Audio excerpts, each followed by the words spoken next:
आज शहरातील रस्त्यांवर मुसळधार पाऊस पडत होता. सर्वत्र पाण्याच्या लाटा होत्या. काहींसाठी हा पावसाळा रोमॅन्टिक होता, तर काहींसाठी तो त्रासदायक होता. काही जण या पावसाचा आनंद घेत होते, तर काही जण या पावसात आपला जीव आणि आदर राखण्यासाठी रस्त्यावर वेगाने धावत होते. आणि ती दुसरी तिसरी कोणी नसून ती अतिशय निष्पाप आणि 20 वर्षाची कृतिका आर्य होती. रात्रीचे 11 वाजले होते. ढगांचा गडगडाट आणि मुसळधार पाऊस वातावरण आणखी भयानक बनवत होता. पण त्या निष्पाप मुलीला ढगाच्या गडगडाटीची, पावसाची आणि अंधाराची भीती वाटत नव्हती. उलट तिला एका वेगळ्याच भीतीने पछाडले होते.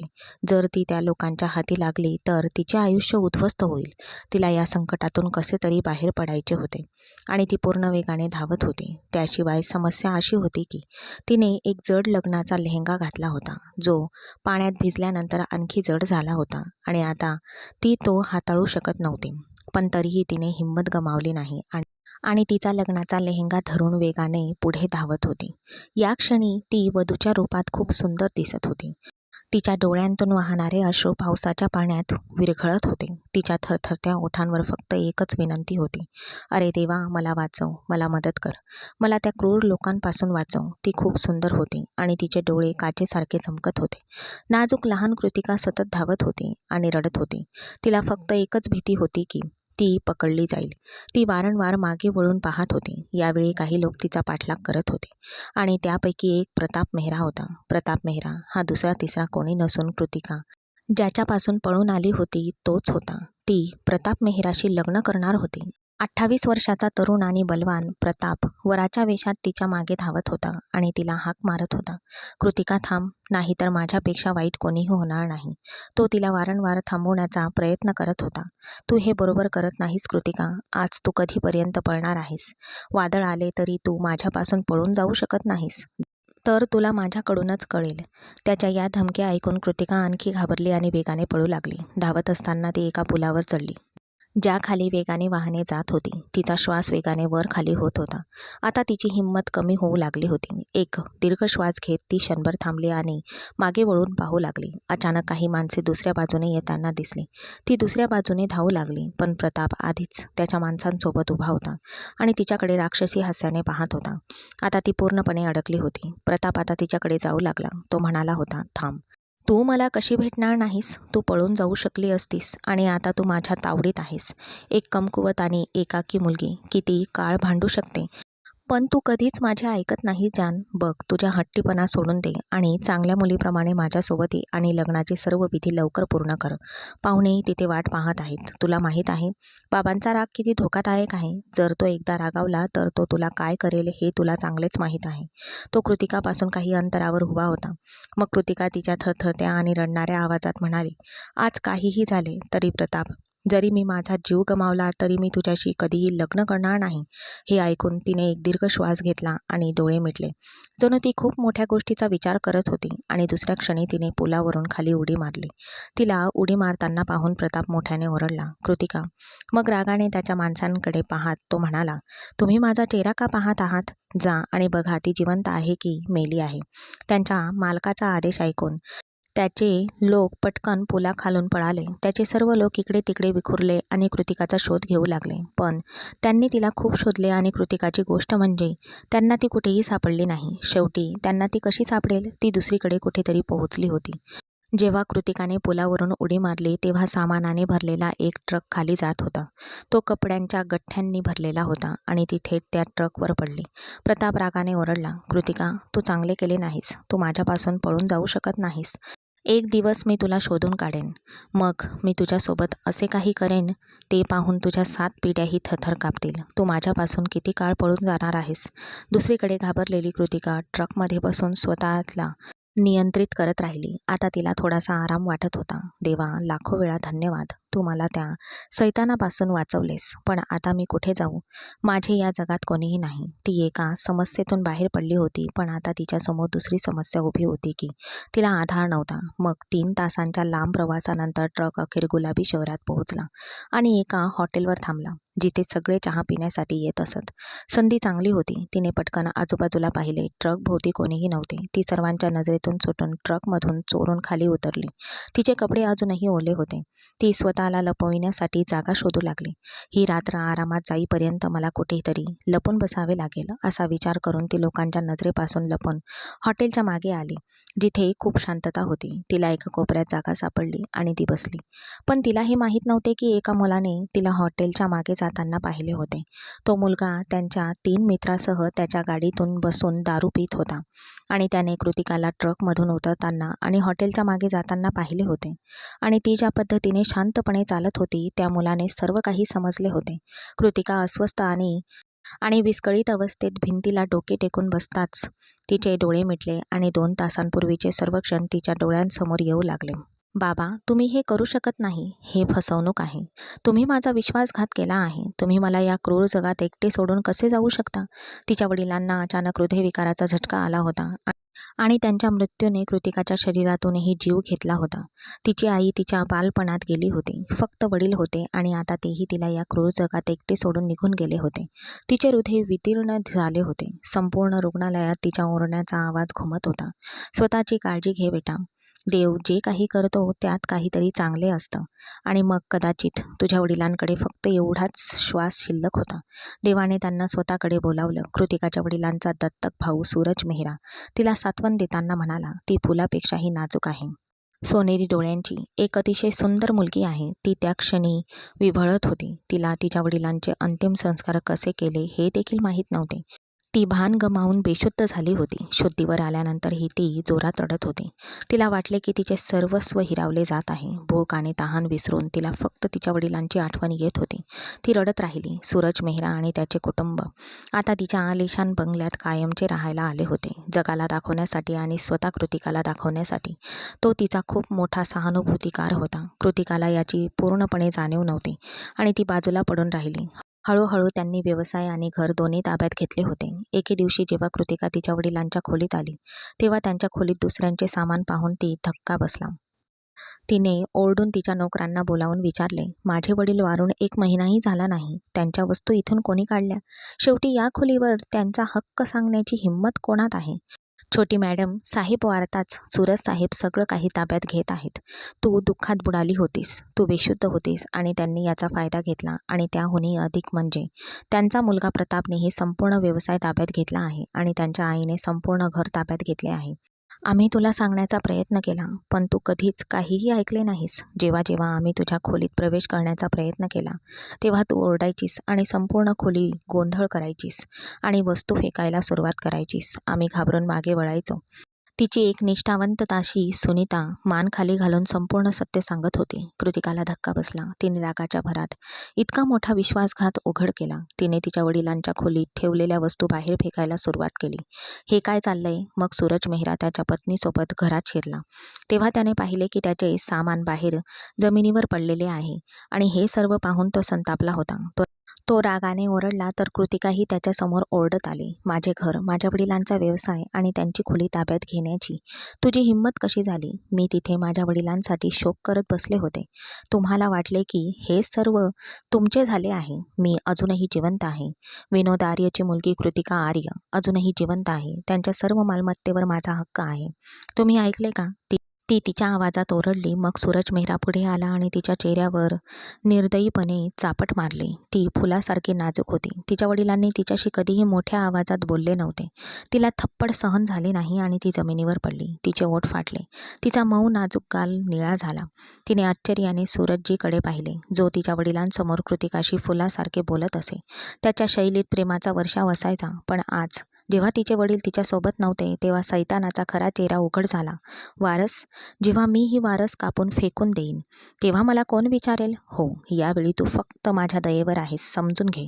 तुला अजूनही माहीत नाही की मी किती वाईट माणूस आहे. तोंड बंद ठेव, नाहीतर लक्षात ठेव की अनाथ, बेवारस मृतदेहांची कोणीही पर्वा करत नाही. लवकरच तुझे प्रतापशी लग्न होईल, मग आणखी काही तर तूही त्याच्या नावाने असशील. सूरज मेहरा तिच्या जवळ येऊन गुरगुरला. कृतिकाचा श्वास थांबला. नाही, तू हे सर्व करू शकत नाहीस. मी त्याच्याशी लग्न करणार नाही. धाडस गोळा करत ती निर्भयपणे म्हणाली, मला कोण रोखेल? तुझा तो मृत बाप. तू त्याच्याशी लग्न करशील आणि त्याच्या मुलालाही जन्म देशील. तुला समजले का? जर तू निराधार आहेस. आता तुला कोणीही नाही. आता मी जे काही बोलेन ते तुला करावे लागेल. सूरजच्या कटू शब्दांवर कृतिका रडली. तो खरं सांगत होता. या जगात तिच्यासाठी या क्रूर लोकांविरुद्ध लढणारा, तिचा न्याय मिळवून देणारा कोणीही नव्हता. या मुलीला घेऊन खोलीत बंद करण्यात आले. खबरदार, जर कोणी हे दार उघडले तर त्या व्यक्तीला मारले जाईल. सूरज मेहरा रागाने ओरडला आणि सर्व नोकरांना म्हणाला. हे ऐकून सर्व नोकर थरथर कापू लागले. त्यांनी स्वतःच्या डोळ्यासमोर वाढलेल्या त्या राजकुमारीला खोलीत बंद केले आणि आज पुन्हा एकदा कृतिका तिच्या वडिलांची आठवण करून रडत होती. तिला खोलीत बंद करून बरेच दिवस गेले. नोकर खिडकीतून तिच्या खोलीत जेवणाच्या प्लेट ठेवत राहिले. खोलीचा दरवाजा उघडला जात नव्हता आणि नंतर अन्न ठेवल्यानंतर खिडकी पुन्हा बाहेरून बंद केली जात असे. खोलीत कुठेही पळून जाण्याचा मार्ग नव्हता. तरीही कृतिका येथून पळून जाण्याचा अनेक वेळा प्रयत्न करत होती, पण ती अपयशी झाली. थकून तिने स्वतःचा जीव घेण्याचा प्रयत्नही केला. पण हे जीवन इतके वाईट होते की त्यातून माणूस कधीही सहज बाहेर पडत नाही. यातही ती अपयशी ठरली आणि मग लग्नाचा तो दुर्दैवी दिवसही आला. जेव्हा घरात सर्व पाहुणे उपस्थित होते. ब्युटिशियन तिला तयार करत होती. थोड्याच वेळात तिने लग्न प्रतापशी होणार होते आणि आता तिला बंद खोलीतून बाहेर काढण्यात आले. मोकळ्या वातावरणात तिने एक दीर्घ श्वास घेतला. तिच्या मनात काहीतरी वेगळेच चालू होते. ती मरून गेली असती, पण त्या प्राण्याशी कधीही लग्न केले नसते. तिला घेऊन प्रतापच्या शेजारी स्टेजवर बसवण्यात आले. लग्न थोड्याच वेळात होणार होते. ती अगदी सामान्य वागत होती, ज्यामुळे प्रतापला अजिबात शंका आली नव्हती. त्याला वाटले की कदाचित मुलगी आता जबरदस्तीने लग्नाला तयार झाली असेल आणि तरीही तिचे या जगात कोणीही नाही. म्हणून शेवटी ती कुठे गेली असती? शिवाय कोट्यावधींची मालमत्ता मागे सोडण्याचा प्रश्नच नव्हता. असा विचार करून प्रताप आणि सूरज तिच्याबद्दल बेफिकीर झाले. ती थोडा वेळ स्टेजवर बसली होती. तेव्हा तिने प्रतापला सांगितले की तिला वॉशरूमला जायचं आहे. प्रतापने मोलकरीण सुनीताला बोलावले आणि तिला वॉशरूममध्ये पाठवले. सुनीता तिची विश्वासू मोलकरीण होती. तिने पटकन तिच्या गळ्यातील हिऱ्याचा हार काढून सुनीताच्या हातात दिला. सुनीता ताई, तुम्ही हे ठेवा. मला इथून पळायला मदत करा. पण छोटी मॅडम, तुम्ही गेल्यानंतर हे लोक मला जिवंत सोडणार नाहीत. हे खूप वाईट लोक आहेत. मला माहीत आहे सुनीता. हे खूप धोकादायक लोक आहेत. म्हणून माझ्यासाठी येथून पळून जाणे खूप महत्त्वाचे आहे. तू हे पण ठेव. तिने पटकन तिच्या हातातील बांगड्या आणि अंगठ्या काढल्या आणि तिच्या हातात ठेवल्या. हे सर्व घेऊन तूही तुझ्या गावी परत जा आणि येथे कधीही परत येऊ नकोस. सुनीताच्या डोळ्यात पाणी आले आणि मग त्या रात्री दोघेही बंगल्याच्या मागच्या बाजूने निघून गेल्या. सुनीताने तिच्या गावी जाणारी ट्रेन पकडली आणि तिच्या गावी गेली. तर कृतिका रस्त्यावर बेफिकीर धावत होती. पण तिचे दुर्दैव, कृतिका काही वेळ स्टेजवर पोहोचली नाही. तेव्हा प्रतापला काहीतरी गडबड असल्याचे लक्षात आले. तो लगेच धावत बाहेर पडला. त्याने सर्व खोल्या तपासल्या, पण कृतिकाचा काही पत्ता नव्हता. त्याने त्याच्या माणसाला बोलावले. तो ताबडतोब धावत आला आणि गाड्या भरून कृतिकाच्या शोधात निघाला. त्याने तिच्या मोबाईलमध्ये ट्रॅकर बसवला होता आणि कृतिकाला याची माहिती नव्हती. तो ट्रॅक करत असल्यामुळे तो कृतिकाच्या मागे पोहोचला होता. कृतिकाला हे नंतर कळले आणि तिला हे कळताच तिने तिचा मोबाईल फेकून दिला. पण तोपर्यंत खूप उशीर झाला होता. प्रताप तिच्या डोक्यावर पोहोचला होता. त्याच्यापासून पळून जाताना तिच्या नशिबाने तिला इथे आणले होते. तिच्या डोळ्यातून अश्रू येत होते, जे ती वारंवार तिच्या तळहाताने घासून पुसत होती. बाबा, बघा तुमच्या लाडक्या राजकुमारीसोबत काय झाले आहे. ना तिच्या डोक्यावर छप्पर आहे, ना माझ्या इज्जतीचे रक्षण करणारे कोणी आहे. मी एकटे पडले आहे. बाबा, कृपया मलाही तुमच्याकडे बोलवा. ती रडत होती. मग तिला कोणीतरी तिच्या हाताला स्पर्श करत असल्याचे जाणवले. तिने पटकन डोळे उघडले आणि पाहिले की एक मुलगा दारू पिऊन तिच्याकडे पाहत होता. त्याला पाहताच कृतिकाच्या ओठातून एक जोरात ओरड आली. तू का ओरडत आहेस माझ्या प्रिये? रिलॅक्स. मी अजूनही काहीही केलेले नाही. तो मुलगा नशेत हसत कृतिकाला म्हणाला. मग तो वळून त्याच्या मित्रांना म्हणाला, अरे बघा मित्रांनो, आज रात्रीची व्यवस्था झाली आहे. आज रात्री आपण या सुंदर वधूसोबत आपल्या लग्नाची रात्र साजरी करूया. हे ऐकून कृतिका विचार न करता त्यांच्या पायामागे एक जोरात लाथ मारून पळून गेली. मुलगा मागे पडला आणि जोरात ओरडला, अरे तिला पकड. या मुलीला जाऊ देऊ नकोस. त्या मुलाचे मित्रही लगेच कृतीत आले आणि कृतिका मागे धावले. कृतिकाला काहीही समजले नाही, म्हणून तिने तिच्या दोन्ही हातात माती उचलली आणि त्यांच्या दिशेने फेकली आणि तिथून पळून जाऊ लागली. त्यांच्या डोळ्यात माती गेल्यामुळे मुले क्षणभर थांबली, पण नंतर स्वतःवर नियंत्रण ठेवले. स्वतःवर नियंत्रण ठेवून ती पुन्हा तिच्या मागे धावली. कृतिका पुन्हा त्याच अवस्थेत होती, जिथून ती 2 तासापूर्वी निघाली होती, तिचा सन्मान वाचवण्यासाठी. ती तिच्या सर्व शक्तीनिशी धावत होती, पण मुलेही तिच्या मागे धावत होती. ती पुन्हा एकदा रडू लागली आणि धावताना देवाचे स्मरण करू लागली. धावताना ती रस्त्याच्या मधोमध पोहोचली आणि कोणाशी तरी धडकली आणि लगेच जमिनीवर पडली. तिने पटकन मागे वळून पाहिले, जिथे ती 3 मुले अजूनही तिच्याकडे धावत होती. अंधारामुळे तिला काहीही दिसत नव्हते. ती तिच्या समोर असलेल्या सावलीच्या पाया पडली आणि विनवणी करू लागली, कृपया मला मदत करा, कृपया मला वाचवा, देवासाठी माझी प्रतिष्ठा धोक्यात आहे, कृपा करा. ती असहाय्यपणे त्याच्या पाया पडली आणि तिच्या इज्जतीचे रक्षण करण्याची याचना करत होती. ती सावली काहीही न बोलता डोंगरासारखी जागीच उभी राहिली. इतक्यात ती मुले जवळ आली होती. ती आमची शिकार आहे. ही मुलगी सभ्यतेने आमच्याकडे सोपव, नाही तर तू आम्हाला ओळखत नाहीस. तो मुलगा, जो खूप मद्यधुंद अवस्थेत होता, ओरडला. कृतिका पटकन उठली आणि सावलीच्या मागे लपली. कृपया मला मदत करा, मला त्यांच्या हाती देऊ नका, ती रडत त्याच्या विनवणी करत होती. तुम्ही कोणीही असाल, इथून शांतपणे निघून जा. तुम्हाला मुलगी मिळणार नाही. जगात मुलींची कमतरता आहे का, की तुम्ही रस्त्यावर मुलींच्या मागे धावत आहात? अशा ठिकाणी जा जिथे मुली स्वतःच तिच्या मर्जीने तुमच्या जवळ येण्यास तयार होईल. तुम्हाला कोणावर जबरदस्ती करायला लाज वाटत नाही? तो म्हणाला. त्याच्या आवाजात खूप अधिकार होता. तो मुलगा एक पाऊल पुढे आला आणि म्हणाला, तू स्वतः या मुलीकडे एक नजर टाक. ती खूप सुंदर आहे, अगदी मलईदार आहे. आमच्यात सामील हो, तू ही मजा कर, ठीक आहे? तू पहिले तिच्या जवळ जा. त्या मुलाचे बोलणे ऐकून कृतिकाला धक्का बसला. त्याच वेळी ती सावली पुढे सरकली आणि त्याने त्या मुलाच्या चेहऱ्यावर एक जोरदार मुक्का मारला, ज्यामुळे तो मुलगा जमिनीवर पडला आणि ओरडत होता. मग मागे उभ्या असलेल्या मुलाने त्याचा कॉलर धरला आणि म्हणाला, तू वेडा झाला आहेस? तू एका मुलीसाठी आमच्या तिघांशी खेळ खेळत आहेस? तुला माहीत आहे का आम्ही कोण आहोत?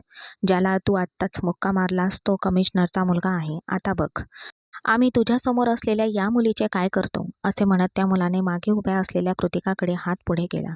कृतिका ओरडली. मुलाचा हात कृतिकाला स्पर्श करण्यापूर्वीच सावलीने वाटेत मुलाचा हात पकडला आणि तो इतका जोरात वळवला की तो मुलगा हाड तुटल्यामुळे वेदनेने ओरडला. सावलीने मुलाला थाप मारली आणि दूर फेकून दिले. मग तिसरा मुलगा आला आणि सावलीला लाथ मारण्याचा प्रयत्न केला. सावलीने मुलाचा पाय पकडला आणि त्याला दूर फेकून दिले. तो जमिनीवर फेकला गेला. तिन्ही मुले जमिनीवर पडली आणि वेदनेने थरथर कापत होती. त्याच दरम्यान एक वेगाने येणारी गाडी त्याच्या समोर येऊ लागली. त्याच्या चमकणाऱ्या हेडलाईट्स त्या सावलीवर पडू लागल्या. उंच, मजबूत, स्फूर्तिदायक शरीर, विस्कटलेले केस, सुंदर पण रागीट डोळे. तो दुसरा तिसरा कोणीही नसून या देशातील सर्वात शक्तिशाली उद्योगपती विक्रम चौहान होता. सर्वांना त्याचे नाव माहीत होते, पण फार कमी लोकांनी त्याचा चेहरा पाहिला होता. त्याला मीडियाच्या प्रकाशझोतात राहणे किंवा लोकांचे लक्ष वेधून घेणे आवडत नव्हते. इतका कठोर आणि जिद्दी स्वभाव असूनही अनेक मुली त्याच्यासाठी वेड्या होत्या. कृतिकाने त्याच्याकडे मोठे डोळे करून पाहिले. तो गाडीच्या प्रकाशात एखाद्या चित्रपटाच्या नायकापेक्षा कमी दिसत नव्हता. प्रमोद पेट्रोलचा कॅन घेऊन गाडीतून बाहेर आला आणि मग ड्रायव्हरला म्हणाला, पेट्रोल पंपावरून इथेपर्यंत लिफ्ट दिल्याबद्दल धन्यवाद भाऊ. मग तो मागे वळून विक्रमकडे आला. बॉस, पेट्रोल घेऊन आलो आहे. तुम्हाला माझी वाट पाहावी लागली, मला माफ करा. तो विक्रमशी बोलत असतानाच त्याची नजर त्याच्या मागे वधूच्या वेशात उभ्या असलेल्या मुलीवर पडली. मग त्याने आश्चर्याने खाली पडलेल्या मुलांकडे पाहिले.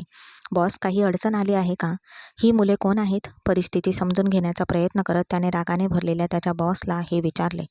प्रमोदचे आश्चर्यचकित आणि काळजीत डोळे कधी मुलीकडे, कधी त्या मुलांकडे, तर कधी त्याच्या बॉसकडे पाहत होते. रात्री उशिरा एक बैठकीला उपस्थित राहून तो घरी परतत होता, तेव्हा वाटेत गाडीचे पेट्रोल संपले. तो मागे वळला आणि लिफ्ट घेतली. त्याने त्याच्या बॉसला तिथे थांबायला सांगितले. तो पेट्रोल आणायला गेला होता आणि तो परत आला तेव्हा हे सर्व घडले होते. हा बदमाश या मुलीसोबत एकट्याने मजा करू इच्छितो. तो आम्हाला घाबरवू इच्छितो, आम्हाला मारून टाकू इच्छितो आणि आपल्याला येथून हाकलून लावू इच्छितो आणि स्वतः या मुलीसोबत मजा करू इच्छितो. शेवटी त्याला विचारा की तो या मुलीला का पाठिंबा देत आहे? मुलगा हाड तुटले, त्याचे या मुलीशी काय संबंध आहेत की त्याने रक्तपात केला आहे? कमिशनरचा मुलगा उभा राहिला आणि ओरडला. मग विक्रमने कृतिकाला पूर्णपणे मागे लपवले आणि गडगडणाऱ्या आवाजात म्हणाला, मी तुम्हाला शेवटचा इशारा देत आहे. तुम्ही या मुलीला सोडून इथून पळून जा, नाही तर. आता हे सर्व ऐकून प्रमोदलाही चक्कर येऊ लागली. त्याचा रागीट बॉस, जो मुलींना आजूबाजूला पाहणेही सहन करत नव्हता, मुलींकडे पाहणे तर दूरच, ज्याच्या मनात मुलींना पाहून कोणताही भावना निर्माण होत नव्हत्या, तो मुलींचा अपमान करून क्षणार्धात स्वतःशी सुटका करतो. तो रस्त्यावरून चालणाऱ्या मुलीचा कसा फायदा घेऊ शकतो? प्रमोदला हे अजिबात पचवता आले नाही. तर मुली स्वतःला विक्रमने त्याचा फायदा घ्यावा अशी संधी शोधत असायच्या. ही मुलगी आपली शिकार आहे. आमची नजर तिच्यावर होती. जर तू तिला आमच्या स्वाधीन केले नाहीस, तर मी तुझा चेहरा संपूर्ण जगासमोर उघड करेन. मी सर्वांना सांगेन की तू विक्रम चौहान आहेस, जो रात्री मुलींची शिकार शोधतो आणि त्यांच्या इज्जतीशी खेळतो आणि दिवसा उजेडात सभ्य असल्याचे भासवून फिरतो. मी तुला ओळखले आहे. विक्रम चौहान, कमिशनरचा मुलगा, कोणत्याही परिस्थितीत कृतिकाला सोडायला तयार दिसत नव्हता. विक्रमच्या मेंदूतील नसा उडू लागल्या. निर्लज्ज माणूस, तू कोणत्याही असहाय्य मुलीची इज्जत तुझ्या वडिलांची मालमत्ता मानतोस.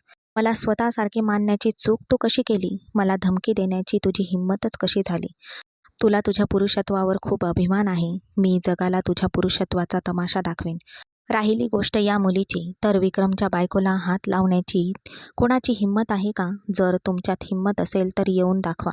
मीही पोहोचतो. माझ्या बायकोला हात लावण्याची हिंमत कशी होते? हे शब्द ऐकताच सर्वत्र शांतता पसरली.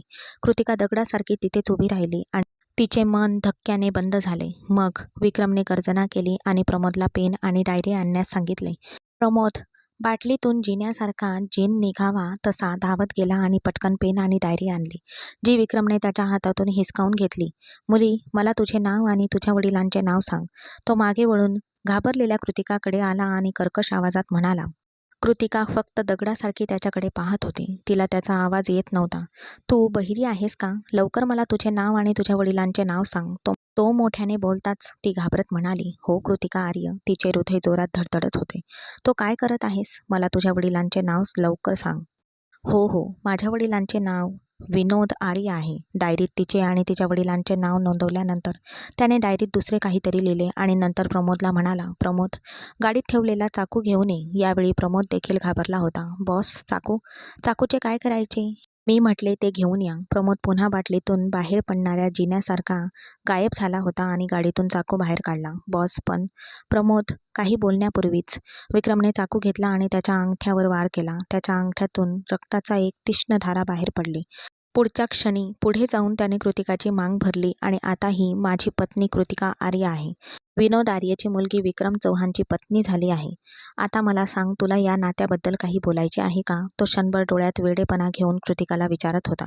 कृतिका विचार करू शकली नाही आणि मग तिच्या लहान धडधडणाऱ्या हृदयाने तिने नाहीमध्ये मान हलवली. मला या नात्याबद्दल काहीही अडचण नाही. मी तुला माझा नवरा म्हणून स्वीकारते आणि आजपासून तुला माझी पत्नी म्हणून स्वीकारतो. तू माझी पत्नी आहेस.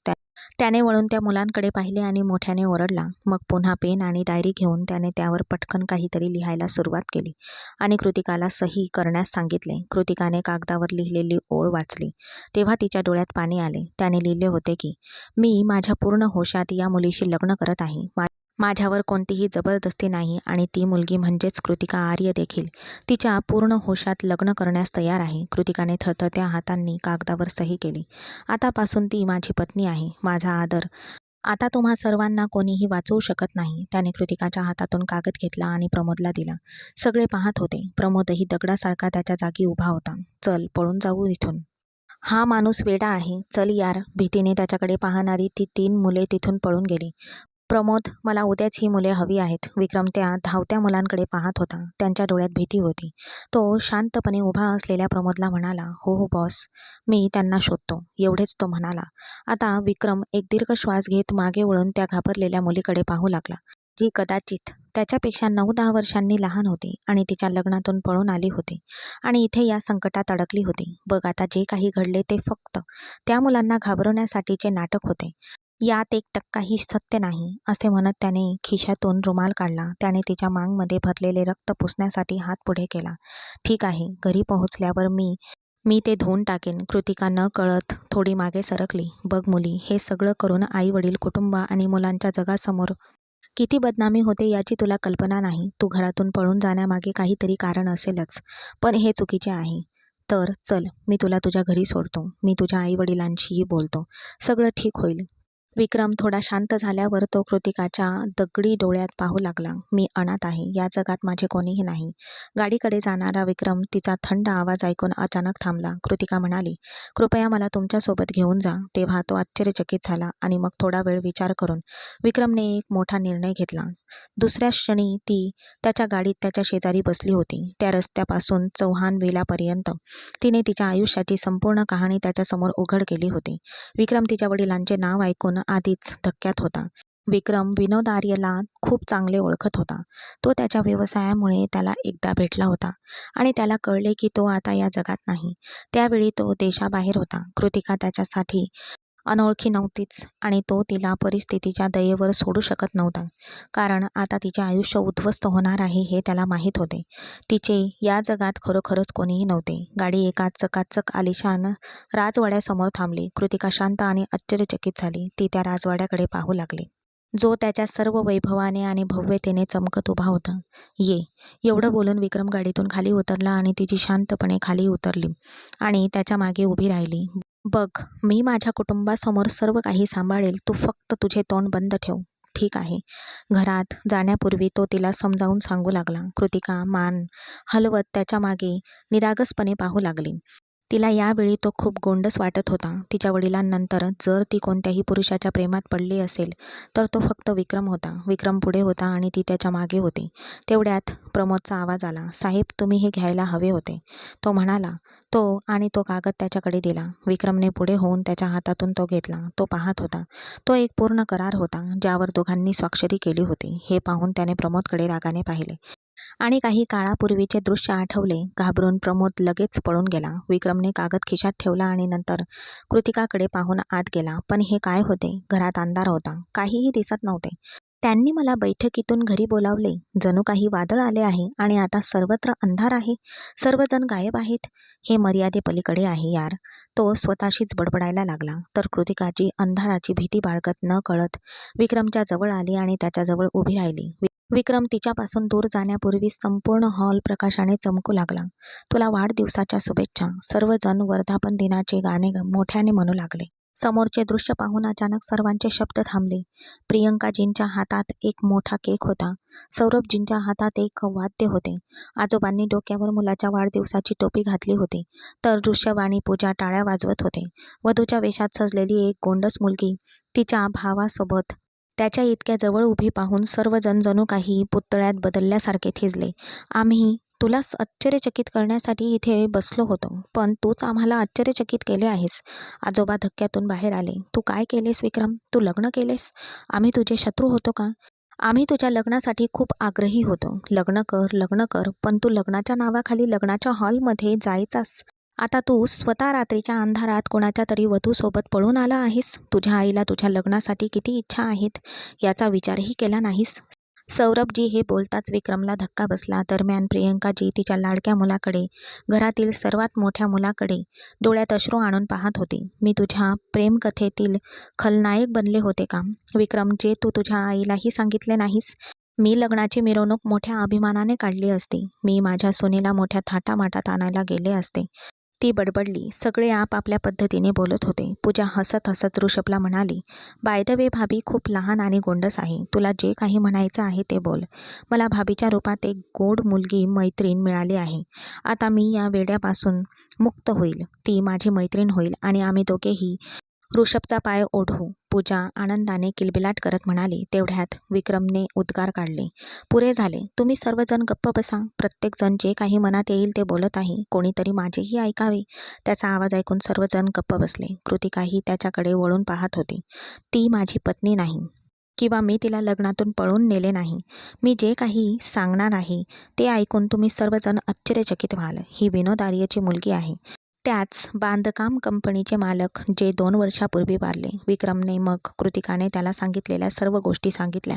एका लहान मुलीसोबत जे काही भयानक प्रकार घडले आहेत हे ऐकून सर्वांचे मन दुखावले.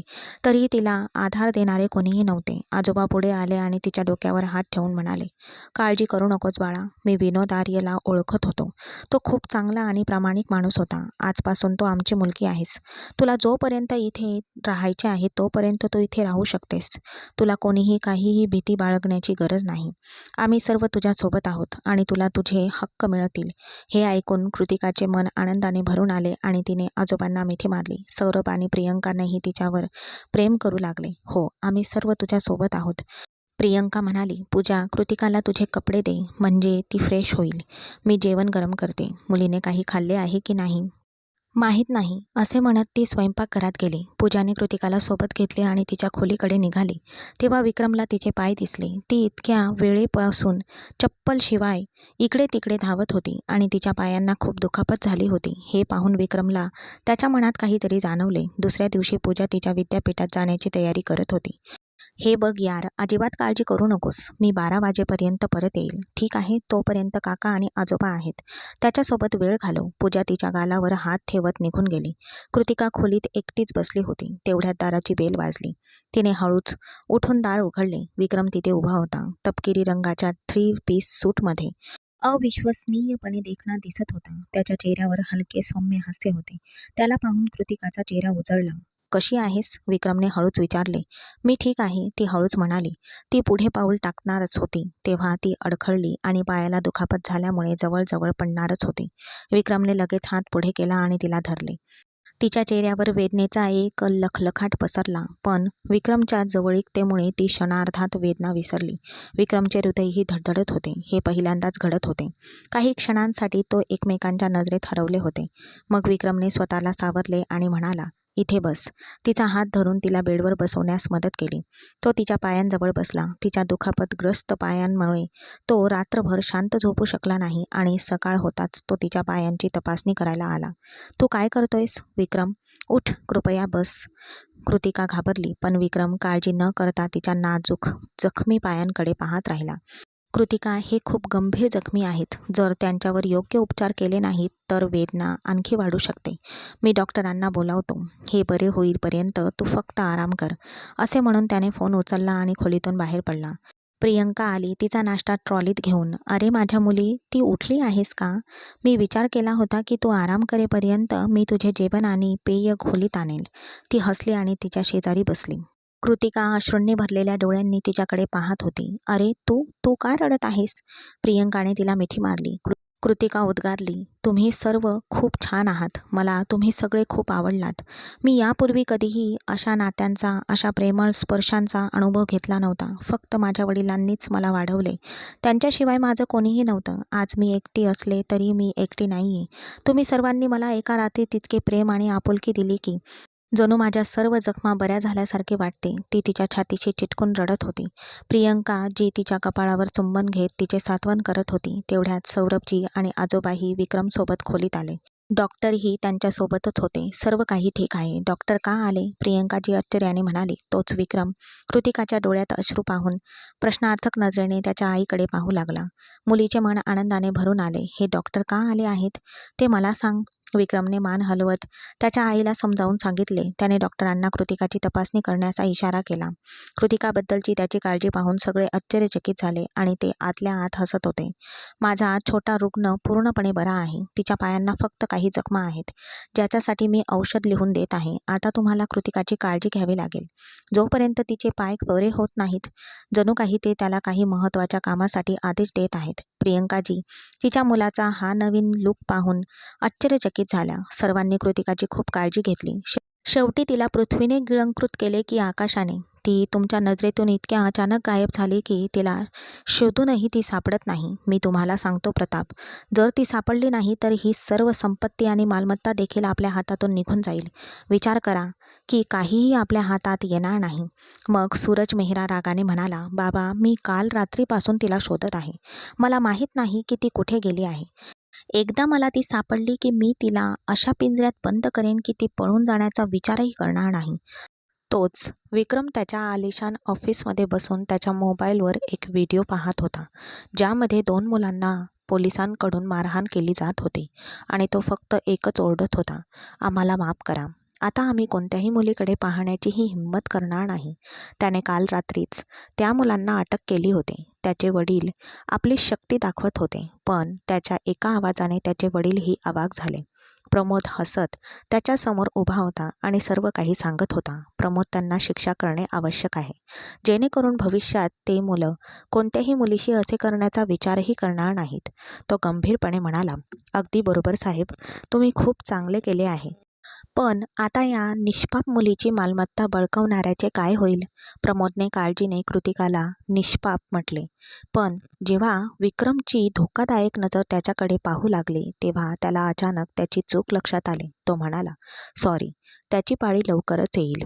विक्रम रागाने बोलला आणि त्याला निघून जाण्याचा इशारा करू लागला. पण विक्रम डोके हलवत राहिला. सर्वांनी इतकी काळजी घेतल्यामुळे कृतिकाच्या जखमा फक्त 2 दिवसात बऱ्या झाल्या. आता ती हळूहळू व्यवस्थित चालू लागली. विक्रम स्वतः पुढे होऊन तिची काळजी घेत होता, जणू ती खरोखरच त्याची पत्नी आहे आणि त्याची जबाबदारी आहे. स्वतःच्या हातांनी तिच्या पायाला मलम लावण्यापासून ते तिला आवश्यक असलेल्या सर्व गोष्टी आणण्यापर्यंत तो असे का करत आहे हे त्याला स्वतःला कळत नव्हते. रात्रीचे सुमारे 12 वाजले होते. घरातले सर्वजण थकले होते आणि आपापल्या खोलीत झोपले होते. पूजा देखील तिच्याशी बोलता बोलता झोपली होती. कृतिका उठून स्वयंपाकघरात गेली. विक्रम बराच वेळ लॅपटॉपवर काम करत होता आणि आता त्याची मान दुखू लागली होती, म्हणून दारावर हलकीशी टकटक झाली. तेव्हा तो उसासा टाकत सरळ झाला. यावेळी इथे कोण आहे? दार उघडताच तो आश्चर्याने उभा राहिला आणि कृतिकाचा निरागस आणि गोड चेहरा पाहून त्याच्या चेहऱ्यावर 140 व्होल्टचा बल्ब चमकू लागला. काय झालं? जणू काही दिवसभराचा थकवा एका क्षणात नाहीसा झाला. कृतिका, तू अजून झोपली नाहीस का? तो आनंदाने आश्चर्याने म्हणाला. मी तुझ्यासाठी कॉफी आणली आहे. तिच्या चेहऱ्यावरच्या त्याच्या नजरेला पाहून ती थोडी घाबरून म्हणाली आणि कप विक्रम समोर ठेवला, जो तिच्या चेहऱ्यावरून नजर हटवू शकला नाही. तो किंचित हसला आणि तिच्या शेजारी उभा राहिला. रात्र खूप झाली होती, म्हणून आपण माझ्या खोलीत जाऊ नये. बाहेर लॉनमध्ये जाऊन कॉफी घेऊया. तिच्या प्रतिष्ठेला तडा जाऊ नये म्हणून तो या बाबतीत सावधपणे म्हणाला. कृतिका आपले मन त्याच्यावर त्याच रात्री हरवून बसली होती, जेव्हा विक्रमने तिची प्रतिष्ठा जपली होती. आता तिचे गोड बोलणे, त्याच्या काळजी घेणे हे सर्व विक्रमच्या हृदयात खोलवर उतरत होते. ती त्याच्या चेहऱ्याकडे पाहून हलकेच हसली आणि तिचे स्मित विक्रमला खोलवर स्पर्शून गेले. एक विचित्र शांततेची भावना पसरली, जणू काही प्रत्येक क्षण थांबला होता. कॉफी एवढीही चांगली बनवलेली नाहीये की तुमचे तोंड जाळून टाकेल, ती हसत म्हणाली. कृतिका त्याच्यासोबत पावले टाकत चालत विक्रमच्या हाताला स्पर्श करताच ती घाबरून थोडी दूर सरकली. विक्रमचे हृदय धडधडत राहिले आणि त्याला एक खोलवरचा दिलासा वाटला. कॉफी खूप छान बनवलेली आहे. मी संपूर्ण कप एकाच वेळी गिळून टाकला. कृतिकाने त्याच्या शब्दांनी आश्चर्यचकित होऊन त्याच्याकडे पाहिले. या हवामानात कॉफी इतकी थंड असू शकत नाही आणि विक्रमने एका घोटात कप रिकामा कसा केला? कृतिका बडबडत म्हणाली. तू माणूस आहेस की वेम्पायर आहेस? तू एका घोटात काहीही संपवतोस? हो, विक्रम हसला आणि खुर्चीवर आरामात बसला. कृतिकाने कोणतीही चिंता न करता त्याच्याशी बोलत राहावे अशी त्याची इच्छा होती. मी एक माणूस आहे आणि तुला हे देखील लक्षात आले पाहिजे की माणसांना काही इच्छा आणि गरजा असतात. विक्रम तिच्या चेहऱ्याकडे पाहत गंभीर स्वरात म्हणाला. कृतिका त्याच्या बोलण्यावर संकोचली. हो, प्रत्येकाच्या त्या असतातच, तो तिच्या नजरेला टाळत म्हणाला. पण सत्य हे होते की ती त्याच्या इतक्या जवळ होती की त्याला तिच्या श्वासाचा आवाजही ऐकू येत होता. कृतिका, भविष्यासाठी तुझे काय प्लॅन आहेत?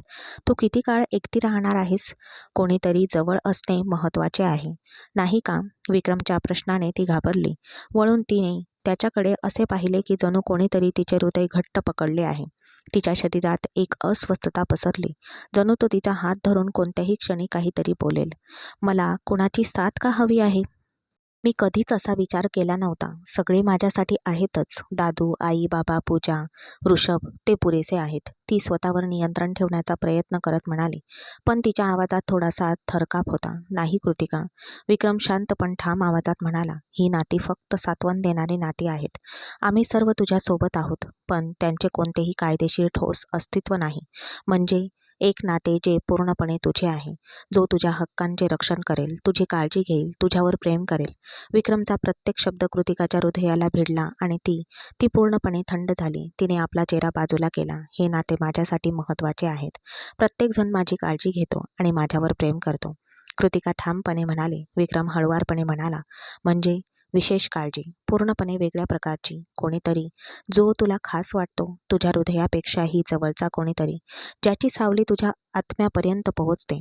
ज्याचा सुगंध तुझ्या अस्तित्वात पसरतो. त्याच्या शब्दांनी कृतिकाचे हृदय धडधडत होते.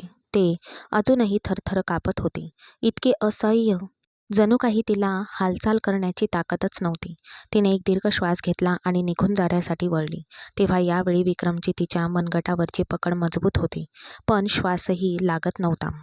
ती त्याच्याकडे वळली. त्याने तिला त्याच्या समोर आणले आणि त्याचा चेहरा खूप जवळ होता. जणू काही कृतिकाच्या शरीरातून जीव निघून जात आहे असे वाटत होते. या अवस्थेत फक्त रडणेच उरले होते. तो अचानक जवळ आला तेव्हा तिच्या भावना वेगाने जागृत झाल्या. खोल डोळ्यांनी तिच्याकडे पाहणाऱ्याने कृतिकाच्या संवेदना हिरावून घेतल्या होत्या. त्या व्यक्तीच्या डोळ्यातील उष्णता आणि लक्ष कृतिकाचे आयुष्य हिरावून घेण्यासाठी पुरेसे होते. आणि मग तिच्या प्रत्येक भागाला व्यापून टाकणारा त्याचा सुगंध तिला मोहित करत होता. पण तिला कळले की हे सर्व बरोबर नाही. तू माझ्याशी असे का बोलत आहेस? तू माझा हात धरू शकत नाहीस? कृपया मला जाऊ दे. जेव्हा तिला वाटले की ती हरवली आहे तेव्हा तिचे डोळे अश्रूंनी भरले आणि ती दबलेल्या आवाजात म्हणाली. तिच्या डोळ्यातला ओलावा पाहून तो दुःखी झाला. मला माफ कर, पण मला तुझी काळजी वाटते, तो गंभीरपणे म्हणाला. त्याच्या हृदयात उठणाऱ्या भावना त्याच्या छातीत दाबत. मग त्याने तिचा हात सोडला आणि पटकन आत गेली. शेवटी त्याला तिच्या तोंडातून प्रेमाचे भाव का ऐकायचे होते? जेव्हा त्याचे हृदय या भावनेशी परिचित झाले होते तेव्हा तो पुढे जाऊन तिला का सांगू इच्छित नव्हता? का? ती खोलीत येताच ती लहान मुलीसारखी रडू लागली. विक्रम बराच वेळ त्याच्या छातीत उठणाऱ्या वादळाला शांत करण्याचा प्रयत्न करत लाऊंजमध्ये उभा राहिला. कधी कधी परिस्थिती योग्य नसते, जी प्रत्येकासाठी असते. या अशा परिस्थितीत असताना ज्यात तुमचे मन, तुमची इच्छा, तुमची निवड पूर्ण महत्त्वाची असते, तसेच तुला काय हवंय तो स्वतःशी म्हणाला आणि आत गेला. यार, आज तू माझ्यासोबत येत आहेस. आपण बाहेर जाऊ. मग आपण आईस्क्रीम खाऊ आणि फिरू. मी तुला संपूर्ण जयपूर दाखवीन. तू आल्यापासून तू या खोलीत पडून आहेस. मला माहीत नाही आज तू फक्त माझ्यासोबत येशील. पूजा रागाने म्हणाली. त्यावर कृतिका किंचित हसली. ठीक आहे, तू म्हणतेस तसेच होईल. तुम्ही कुठे जाण्याबद्दल बोलत आहात? Beautiful women's. तेवढ्यातच ऋषभ खोलीत पोहोचला आणि खोडकरपणे म्हणाला. ये माझ्या शत्रू, तू मला कधीही आराम करू देऊ नकोस. रागाने जळत पूजा म्हणाली. ते दोघे नेहमीच भांडत असत. तो तुझा भाऊ आहे पूजा. तू भाग्यवान आहेस की तुला 2 भाऊ आहेत. तुझा भक्कम आधार, तुझे रक्षक. ती अचानक उदास झाली. अरे कृतिका दीदी, तू का उदास होत आहेस? मीही तुझा भाऊच आहे, तुझा रक्षक आहे आणि मग तोही आहेच. तो नेहमीच तुझी काळजी घेतो. तो तुझे रक्षण करतो. ऋषभच्या खोडकर बोलण्यावर कृतिकाचे गाल लाजेने लाल झाले. पूजा आणि ऋषभ एकमेकांकडे खोडकरपणे पाहत होते. मी तयार होते. कृतिका त्याची नजर टाळत बाथरूममध्ये पळाली. काही वेळाने दोघेही तयार झाले आणि जयपूरच्या सर्वात मोठ्या मॉलमध्ये फिरत खरेदी करत होते. पूजा, हे बघ, हा सूट खूप गोंडस आहे. कृतिका आनंदाने म्हणाली की ती डमीवरचा ड्रेस पाहत होती. पण पूजाचा आवाज न येता तिने डोके वर केले आणि इकडे तिकडे पाहू लागली. ते दोघे कुठे गेले? मग तिची नजर वरच्या मजल्यावर गेली, जिथे दोन्ही भावंड भांडत होते. कृतिका हसली आणि त्यांच्याकडे जाणार इतक्यातच मागून कोणीतरी तिचा हात पकडला. कशी आहेस माझ्या प्रिये? मी तुला अखेर शोधून काढले. एक भयानक आवाज तिच्या कानाच्या पडद्यांवर आदळला. तो ऐकून कृतिकाचा श्वास रोखला गेला. तिने मागे वळून पाहिले, जिथे प्रताप तिच्याकडे पाहत होता आणि तिच्या डोळ्यात भीती होती. कृतिका जोरात ओरडली. ते ऐकून पूजा आणि ऋषभही तिच्याकडे पाहत धावले. मला सोड, ती ओरडत होती आणि तिचा हात सोडवत होती, जो आता प्रतापने धरला होता. मी असे कसे सोडू शकतो? तुला माहीतच आहे की आज तुला माझ्यापासून कोणीही वाचवू शकत नाही. प्रताप एका प्राण्यासारखा तिला ओढून दूर नेऊ लागला. ती ओरडत होती, रडत होती, मदतीसाठी हाक मारत होती, पण जणू काही पाहणाऱ्यांसाठी एक तमाशा निर्माण झाला होता. मग ऋषभ धावत आला आणि त्याला ढकलून म्हणाला, माझ्या बहिणीला सोड, नाहीतर मी तुला मारून टाकेल. ऋषभचा राग पाहून प्रताप हसला. लहान बाळा, तू तिला वाचवशील? तुला हे माहीत नाही, मी तुला मुंगीसारखे चिरडून टाकेल. प्रताप ओरडला आणि नंतर कृतिकाला ओढून नेऊ लागला. मी म्हणालो, माझ्या बहिणीला सोड. ऋषभने हे सांगितले आणि त्याला एक जोरात मुक्का मारण्याचा प्रयत्न केला, जो प्रतापने तिथेच पकडला आणि जोराने वळवला. वेदनादायक किंचाळीने ऋषभ जमिनीवर बसला. पूजा आणि कृतिका तिथेच होत्या. त्याला वेदनेने तडफडताना पाहून ती मोठ्याने ओरडत होती. प्रताप, त्याला सोड. तो निर्दोष आहे. कृतिकाचा एक हात अजूनही प्रतापच्या मुठीत होता आणि ती त्याला विनवणी करत होती आणि तिच्या नाजूक हातांनी त्याला मारत होती, ज्याचा त्याच्यावर काहीही परिणाम होत नव्हता. दरम्यान रक्षक आले आणि त्यांच्या बंदुका त्याच्याकडे रोखल्या. त्या मुलीला सोड, नाहीतर आम्ही तुला गोळ्या घालू. त्यांनी प्रतापला इशारा दिला. ही माझी होणारी पत्नी आहे, जी तिच्या लग्नातून पळून गेली होती. आता मी तिला परत घेऊन जात आहे. मग या मुलाला काय अडचण आहे? बघ, मला तिला घेऊन जाऊ दे. माझा तुमच्या सर्वांशी काहीही संबंध नाही. जर तुम्ही मला तिला घेऊन जाऊ दिले नाही तर मी तिला मारून टाकेन. असे म्हणत प्रताप ऋषभला सोडून परत गेला. त्याने कमरेवरून गन काढून कृतिकाच्या डोक्यावर ठेवली. हे दृश्य पाहून सर्वजण ओरडून तिथून पळू लागले. गार्डही घाबरले आणि मागे हटले. ऋषभ आणि पूजा असहाय्यपणे कृतिकाला घेऊन जाताना पाहत होते. तेवढ्यात मागून कोणीतरी प्रतापच्या कमरेवर जोरात लाथ मारली, ज्यामुळे गन आणि कृतिकाचे हात त्याच्या तावडीतून सुटले आणि तो मोठ्याने जमिनीवर पडला. भाऊ, पूजा, विक्रमला रागाने भरलेला उभा पाहून ऋषभ खूप आनंदी झाला. विक्रमला इथे अचानक पाहून कृतिका देखील आश्चर्यचकित झाली. पुन्हा एकदा तो तिचा जीव वाचवण्यासाठी आला होता. विक्रम रागाने पुढे सरकला आणि प्रतापच्या चेहऱ्यावर जोरात मारले, ज्यामुळे प्रतापचे ओठ फाटले. तू माझ्या भावाला धमकावत होतास? जर तुझ्यात इतकी हिंमत असेल तर मला चिरडून दाखव. तू दुर्बलांवर तुझी शक्ती काय दाखवतोस? एक नालायक व्यक्ती. तू इतरांच्या संपत्तीवर तुझे नियंत्रण दाखवून गुंडगिरी करतोस. आत्तापर्यंत तू निष्पाप लोकांशी व्यवहार केला आहेस, पण आता तो विक्रम चौहानशी भिडशील. मी तुला तुझी जागा दाखवेन. आज मी तुझे लग्न करेन. विक्रमने रागाच्या भरात त्याच्यावर हल्ला केला. त्याने त्याच्या चेहऱ्यावर मुक्का मारला, जो वेडा झाला होता. तेवढ्यातच पोलिसांनी येऊन त्याला रोखले. नाहीतर त्याने प्रतापला मारले असते. तर प्रताप रक्ताने माखलेला जमिनीवर पडला होता. पोलिसांनी त्याला उचलून नेले. मग तो कृतिकाकडे आला. तू ठीक आहेस ना? त्याच्या हावभावातून कृतिकाबद्दल काळजी स्पष्ट दिसत होती.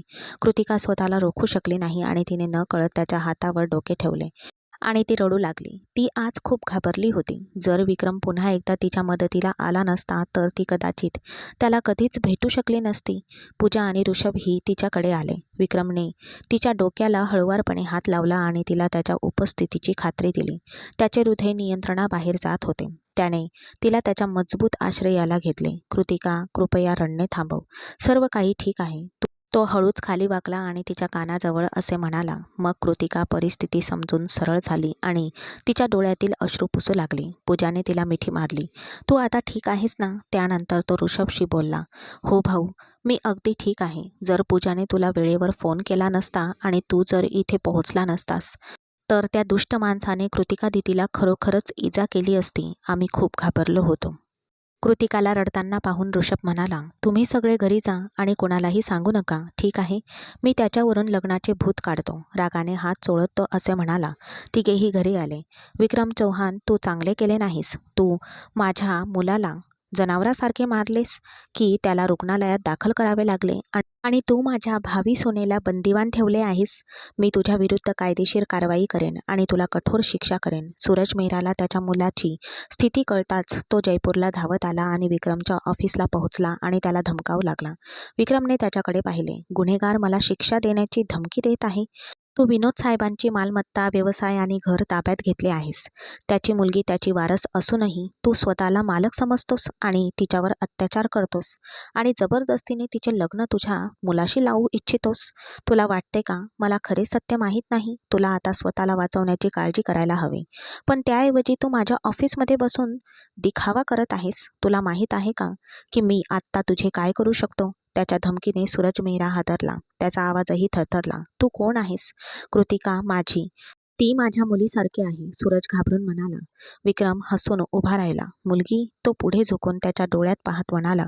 मी तिचा होणारा नवरा आहे आणि माझ्या पत्नीच्या मार्गातून लोकांना कसे हटवायचे हे मला चांगलेच माहीत आहे. हे ऐकून सूरजचे डोळे विस्पाटले. तेवढ्यातच पोलीस ऑफिसमध्ये घुसले. सूरज मेहरा, तुला अटक झाली आहे, DSP कडक शब्दात म्हणाले. कृतिका आर्यने तुझ्या विरुद्ध खटला दाखल केला आहे. तिच्या वडिलांच्या मृत्यूनंतर तू जबरदस्तीने तिचे घर आणि व्यवसाय ताब्यात घेतलास. तिला कोंडून ठेवलेस, तिचा छळ केलास आणि तिच्या इच्छेविरुद्ध तिला तुझ्या मुलाशी लग्न करण्यास भाग पाडण्याचा प्रयत्न केलास. सूरजला पकडण्यासाठी DSP स्वतः तिथे आला होता. हे खोटं आहे. मी काहीही केलं नाही. सूरजने स्वतःला सिद्ध करण्यासाठी धडपड केली. आमच्याकडे पुरावे आहेत. चल, नाहीतर आम्हाला बळाचा वापर करावा लागेल. DSPने त्याची कॉलर धरली. त्याला घेऊन जा आणि हो, त्याचा मुलगा मागून येत आहे. तुरुंगात त्या दोघांचेही भव्य स्वागत करा. विक्रम रागाने म्हणाला. DSP हात हलवत सूरजला घेऊन गेला. घरातले सर्वजण लॉनमध्ये बसून सामना पाहत होते. गरमागरम पकोडे आणि चहाचा आस्वाद घेत होते. कृतिका आणि पूजा स्वयंपाकघरात होत्या. कृतिका इतकी गोड मुलगी आहे की ती अनोळखी वाटतच नाही. ती इतक्या लवकर आपल्यात मिसळली आहे, जणू ती आपलीच मुलगी आहे. सौरभ हसत म्हणाला. विक्रमच्या ओठांवरही हलकेसे हास्य उमटले. अगदी बरोबर. तिने लहानपणी खूप त्रास सहन केला आहे. आता मला तिला फक्त आनंद मिळावा असे वाटते. प्रियंकाजी म्हणाली. सुनैना आली होती. तिला तिच्या मुलासाठी कृतिका खूप आवडली. ती तिचे बोलणे संपवलेही नव्हते. तेव्हा विक्रम अचानक रागाने उभा राहिला. सर्वांना धक्का बसला. तिची तिच्या मुलासाठी कृतिकाची निवड करण्याची हिंमतच कशी झाली आणि तुम्ही लोक माझ्या परवानगीशिवाय तिचे आयुष्य कसे ठरवू शकता? विक्रमच्या बदललेल्या वृत्तीने सर्वांना त्रास दिला. बेटा, तू किती काळ एका अनोळखी मुलीला घरात ठेवू शकतोस? एके दिवशी तिचे लग्न लावून द्यावे लागेल आणि तिला दूर पाठवावे लागेल. आजोबा म्हणाले आणि ते गप्प बसले. हो, असे नाही की तिचे आपल्याशी कायमचे नाते आहे की आपण तिला कायमचे ठेवू शकतो. आपण तिला आपल्याकडेच ठेवायला हवे का? तिलाही स्वप्ने असतील. प्रियंका रागाने म्हणाली आणि वरच्या मजल्यावर गेली. विक्रमला ती चुकीची नव्हती. हे पूर्णपणे समजले होते. शेवटी कृतिकाचे स्वतःचे जीवन आहे. तिची स्वतःची स्वप्ने होती. पण त्याचे हृदय ते सगळं स्वीकारण्यास नकार देत होते. तो शांतपणे आत गेला आणि सर्वजण गप्प राहिले. रात्र खूप खोल होती. तो लॉनमध्ये एकटाच बसला होता. स्वतःशीच लढत होता. तेव्हा त्याला मागून कोणीतरी येत असल्याचे जाणवले. त्याने मागे वळून पाहिले आणि कृतिका त्याच्याकडे येत असल्याचे पाहिले. हवेत पसरलेल्या सुगंधाप्रमाणे. विक्रम अनैच्छिकपणे हसला. विक्रम, तू झोपला नाहीस का? खूप उशीर झाला आहे. तू एकटा का बसला आहेस? तिने चिंताग्रस्त स्वरात विचारले. तूही जागी आहेस? त्यानेही विचारले. विक्रम, मी ठरवले आहे. मला घरी परत जायचे आहे. तू मला खूप मदत केलीस. जर तू नसतास तर मी आज जिवंत नसते. तुझ्यामुळे मला प्रेमळ नातेसंबंध मिळाले आहेत आणि त्यांचे प्रेमही लाभले. मी आता तुम्हा सर्वांवर ओझे होऊ इच्छित नाही. म्हणूनच विक्रम पटकन तिच्या खूप जवळ आला. तेव्हा तिने हे इतकेच म्हटले होते. इतके की कृतिका तिचा श्वास रोखून तिथे उभी राहिली. तिचा श्वास जड झाला होता. त्याच्या नजरा एकमेकांवर खेळल्या आणि तिचे हृदय धडधडू लागले. आणि जर मी म्हटले की तू इथून जाऊ शकत नाहीस, तर हे ऐकून कृतिका स्तब्ध झाली. तिचे हात बर्फासारखे थंड झाले आणि ती किंचित थरथरत होती. मला माहीत नाही तू का मला तुला माझ्या आवडत्या रंगात पाहायचे आहे, पण मी माझ्या मनाशी लढून थकलो आहे. तू माझ्याशी लग्न करशील का? अनेक क्षण ती अश्रूंनी भरलेल्या डोळ्यांनी विक्रमकडे पाहत राहिली. विक्रमला त्याची सर्व उत्तरे मिळाली. जेव्हा तिने रडत त्याला मिठी मारली, त्याने प्रेमाने कृतिकाला आपल्या बाहूंमध्ये घेतले. जणू काही त्याच्या मनातील सर्व ओझे उतरले आहे. त्याचे हृदय आनंदाने भरले गेले आणि मग 2 महिन्यानंतर ती तिच्या लग्नाच्या पोशाखात वधू बनून डोक्यापासून पायापर्यंत विक्रमच्या नावाने सजलेली होती. काही तासांपूर्वी त्याची पत्नी झाली आणि आता विक्रम समोर बसलेली त्याची नजर तिच्या डोळ्यांवरून तिच्या थरथरत्या मऊ ओठांवर गेली. तिचे ओठ भीतीमुळे एखाद्या निष्पाप लहान मुलीसारखे थरथरत होते. ती अत्यंत सुंदर होती किंवा कदाचित त्याने त्याच्या आयुष्यात यापेक्षा सुंदर मुलगी पाहिली नव्हती. आणि नक्कीच त्याच्या स्वतःच्या आई आणि बहिणीनंतर ती तिसरी स्त्री होती, जिच्याकडे विक्रमने खूप आदराने पाहिले होते. त्याचे हृदय क्षणभर धडधडणे विसरले. नंतर त्याच्या पापण्या एका ठिकाणी थांबल्या. तो तिच्याकडे पाहत राहिला. त्याचे डोळे, त्याचे हृदय, त्याचे अस्तित्व, त्याच्या सभोवतालचे सर्व काही शांत झाल्यासारखे वाटले. कृतिकाने पापण्या उंचावल्या आणि समोर पाहिले. तिचा श्वास तिच्या छातीत अडकला. तो काही क्षणांचा खेळ होता. फक्त काही क्षणांचा. आणि आज ती त्याच्या समोर होते. त्याने त्याच्या डोळ्यासमोर असलेल्या व्यक्तीचे डोळे पाहिले होते. 2 रंग एक झाले होते. दुसऱ्या क्षणी तो शुद्धीवर आला होता. तो इतका अनियंत्रित कसा असू शकतो? त्याने मनातल्या मनात स्वतःलाच फटकारले. कदाचित कृतिकाच्या बाबतीतही असेच होते. कदाचित म्हणूनच त्याने स्वतःवरचा ताबा गमावला होता. किंचित हसला. तो तिच्या जवळ आला. कृतिकाच्या हृदयाचे ठोके आवाज करू लागले. त्याच्या तीव्र नजरेपासून वाचण्यासाठी तिने तिचा चेहरा त्याच्या छातीत लपवला. मग विक्रमने उघडपणे हसून तिला आपल्या छातीत लपवले. आयुष्याची एक नवीन पहाट त्यांची वाट पाहत होती आणि ते एकमेकांच्या अस्तित्वात विलीन होऊन एकमेकांना सांत्वन देत होते.